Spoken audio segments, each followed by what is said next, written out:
Salut tout le monde, j'espère que vous allez bien, bienvenue sur ce nouveau guide ChatGPT. Aujourd'hui, on va voir ensemble la méthode que j'utilise pour analyser des PDF de plus de 100 pages avec une précision et une pertinence très intéressantes. Donc on est bon pour l'introduction, n'hésitez pas à vous abonner si vous souhaitez plus de reviews d'actualité et de guides autour de l'IA, et on est parti pour les points principaux. Donc c'est une méthode provenant de ma formation ChatGPT Code-Interpréteur, vous aurez plus d'informations en description. Comme précisé dans mes précédentes vidéos Code-Interpréteur, de très nombreux process sont accélérables et optimisables avec CI, mais une approche particulière est nécessaire à chaque fois. Plusieurs sites et plusieurs plugins ChatGPT vous proposent déjà d'analyser vos PDF, mais les résultats sont très aléatoires et on n'est jamais sûr à 100% de la sécurité. Et dernier point, cette vidéo répond à un problème simple mais pourtant pas résolu encore à 100%. Il n'existe pas encore de solution all-in-one pour analyser un PDF de manière précise, donc on doit automatiquement construire notre propre solution. Donc la méthode, du côté de ChatGPT, elle est divisée en deux étapes, une sérialisation du contenu et des actions annexes. Une sérialisation, c'est le fait de venir récupérer l'ensemble des paragraphes et des images de votre PDF pour les classer dans un fichier JSON, un fichier bien plus simple à analyser pour ChatGPT. Et la deuxième section de la méthode, c'est l'utilisation de Claude Instant 100K. Grâce au contexte de 100 000 tokens,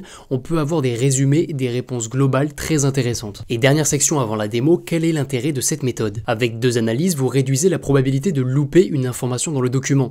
Vous posez des questions globales à Claude 100K et vous récupérez les mentions détaillées via la méthode ChatGPT. Vous pouvez donc gagner plusieurs heures à comprendre un PDF de plus de 100 pages, ce qui est l'objectif recherché. Ok, donc du côté de Claude, rendez-vous sur le site de Pau, créez-vous un compte et ensuite cliquez sur l'icône Nouvelle conversation en haut à gauche. Une fois que vous êtes sur la page Nouvelle conversation, cliquez sur plus en anglais et sélectionnez Claude 200K ou Claude Instant 100K. Donc j'ai des résultats pertinents avec les deux modèles, mais Claude 200K est quand même au-dessus. Et c'est tout à fait normal, Claude 2 c'est la deuxième version du modèle Claude. Concernant les limites, vous avez 5 appels par jour au niveau de Claude 200K et 30 appels par jour du côté de Claude Instant 100K. Donc la question qui se pose, pourquoi aller sur un site comme Pau.com pour utiliser un modèle comme Claude? Et c'est une histoire de contexte. Le contexte, on peut le voir comme la capacité de lecture d'un modèle pour générer une réponse. GPT-4 a 8K de contexte sur ChatGPT. Donc si vous copiez-collez un PDF de 100 pages dans ChatGPT, vous aurez tout simplement une erreur. GPT-4 ne peut pas inclure autant de données pour générer une réponse. Alors que Claude 100K a 100K de contexte, donc 10 fois plus que GPT-4, et donc aucun problème pour fournir une réponse en se basant sur l'ensemble du PDF. Juste ici, vous avez le résultat d'un test que j'ai effectué pour la vidéo. Claude comprend parfaitement le sujet global du document et il arrive sans problème à répondre à mes questions,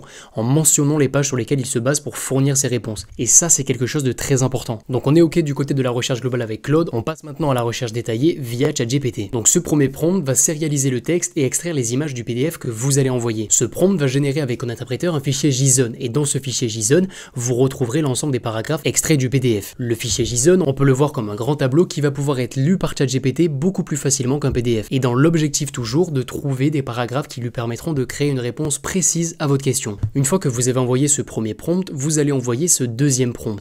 Ça transforme ChatGPT en recherche GPT et le prompt va forcer Code-Interpréteur à rechercher des ressources dans le fichier JSON avant chaque réponse. Et ensuite, vous n'avez plus qu'à envoyer vos questions. Par exemple, trouve-moi les conclusions dans le document ou encore quels sont les résultats et problèmes rencontrés. Si vous n'êtes pas inspiré au niveau des questions et que vous avez procédé d'abord à l'analyse ChatGPT, je vous recommande de vous rendre sur Pau, d'envoyer votre document et Claude 100K vous proposera de très bonnes questions. Donc pour résumer, ces deux méthodes vous permettent d'avoir en même temps une vision globale et en même temps d'effectuer une recherche précise et d'obtenir les mentions originales. Et ça a pour but, comme je vous le disais dans l'introduction, de vous permettre d'analyser précisément un PDF très conséquent en un minimum de temps. Et une précision importante au niveau des images, Claude 100K n'a pas été pensé pour l'analyse de PDF, donc les images seront tout simplement ignorées. Par contre, le prompt ChatGPT va créer un fichier zip avec l'ensemble des images nommées par rapport au numéro de page d'apparition. Et le prompt recherche GPT va afficher à chaque fois les images correspondantes aux pages. Donc on est ok pour la méthode, je vous mets l'historique ChatGPT de la démo en description. Les deux potentiels problèmes que vous pouvez rencontrer, le premier c'est si votre PDF fait plus de 250 MO, ChatGPT refusera votre fichier. Vous avez une solution dans l'information, mais vous pouvez par exemple supprimer les images de votre PDF. Et deuxième potentiel problème, la librairie utilisée par CI pour analyser